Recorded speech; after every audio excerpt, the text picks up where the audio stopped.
Next చూడండి, గుండె రంధ్రం పూడ్చలేని పేదరికం బాలుణ్ణి బలిగొన్నదట. బడి ఆవరణలో గుండెపోటుతో మృతి. సిరిసిల్ల జిల్లాలో విషాదం. శస్త్రచికిత్స తప్పనిసరి అని తెలిసిన వైద్యం చేయించలేని దైన్యమట.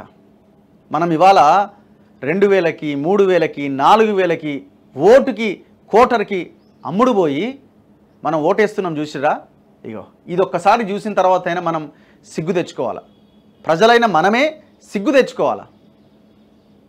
విద్య వైద్యం ఇవి ప్రభుత్వం కనుక మనకు అందిస్తే ఇవన్నీ మనకెందుకు? వాడు సరిగ్గా పనిచేయడానికి మనం వాడిని గల్లాబట్టి మనం అడగాలి అన్న ఒక ఆలోచన మనకు ఎప్పుడైతే వస్తుందో ఇగో ఇట్లాంటి చావులు ఆగిపోతాయి. ఒకవేళ ఈ బాబు హాస్పిటల్లో ట్రీట్మెంట్ అంది ఉంటే, ఆపరేషన్ జరిగి ఉంటే ఇవాళ ఆ బాబు బతికేటోడు కదా.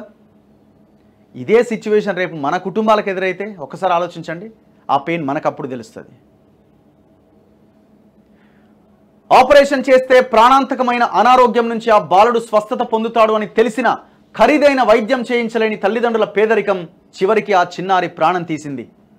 పుస్తకాల సంచితో బడికి వెళ్లిన ఆ బాలుడు స్కూల్ ఆవరణలోనే తీవ్రమైన గుండెపోటుతో ప్రాణాలు విడిచాడు.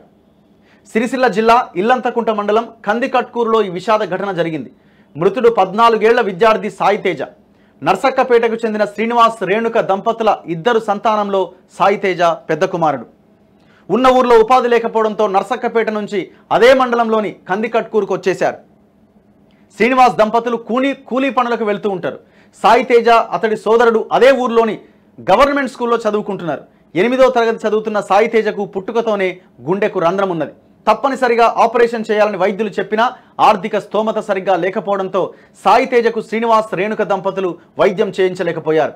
రోజులాగానే మంగళవారం స్కూల్కు వెళ్లిన సాయితేజ భోజనం చేసిన కొద్దిసేపటికే వాష్రూమ్కు వెళ్తానని చెప్పి బయలుదేరి కుప్పగూలాడు.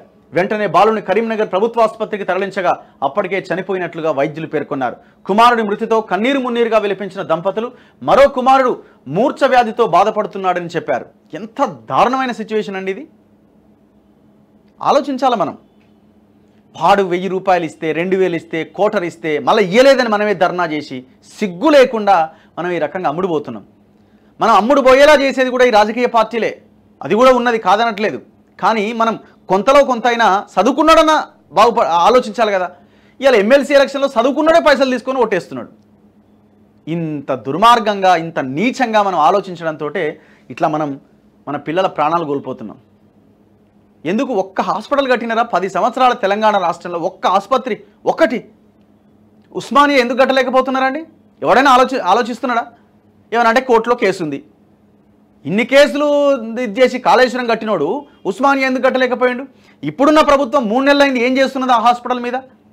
ఎంత దుర్మార్గం అంటే కోర్టులో విచారణ ఉంటుంది, 32, 33 ఏదో అడుగునుంటుంది ఏది ఆ హాస్పిటల్కి సంబంధించిన కేసు. ఆ రోజుకి కొన్ని కేసులు అవ్వగానే కోర్టు వాయిదా వేస్తుంది, మళ్ళీ ఇంకోసారి మళ్ళీ చివరిలో ఉంటుంది. అట్లా దాన్ని ఇది చేసే ప్రయత్నం చేస్తుండే తప్ప ఆ హాస్పిటల్ నిర్మాణం అయితే జరుగుతలేదు.